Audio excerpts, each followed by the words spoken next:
పచ్చడి ఎవడైనా చేస్తాడు, కానీ పచ్చడి అదిరిపోవాలంటే మా అమ్మ మాత్రమే చేయగలుగుతుంది. అసలు టమాటా పచ్చడి బాగుండాలంటే అది చేసే విధానంలోనే ఉంటుంది. టమాటాలు వేయించుకోవడం నుంచి మొదలు పెడితే దానికి తోడు మనం పచ్చడిలో వాడే ఆవాలు, మెంతులు, చింతపండు కూడా జాగ్రత్తగా చూసుకోవాలి. చూడడానికి సింపుల్గానే ఉంటుంది, కానీ ఆ టమాటాల్లో పులుపు పోకుండా సరిపడా చింతపండు వేసి పచ్చడికి రాజైన కారం వేసిన తర్వాతే పచ్చడికి సరిపడా ఆవపిండి, మెంతిపిండి వేసుకొని ఆ తరువాత రాని అయిన ఉప్పు కూడా సరిపడా వేసుకోవాలి.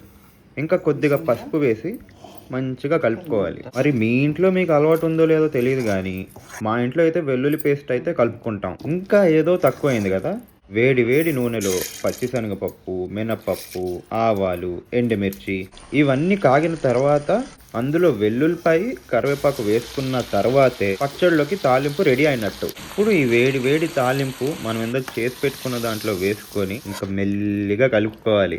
ఇప్పుడు ఊరిన పచ్చడి వేడి వేడి అన్నంలో వేసుకొని తింటే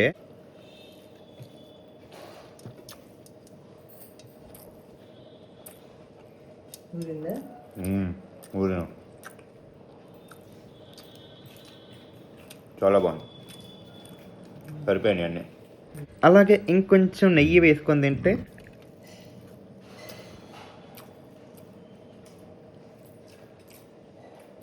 చాలా బాగుంది.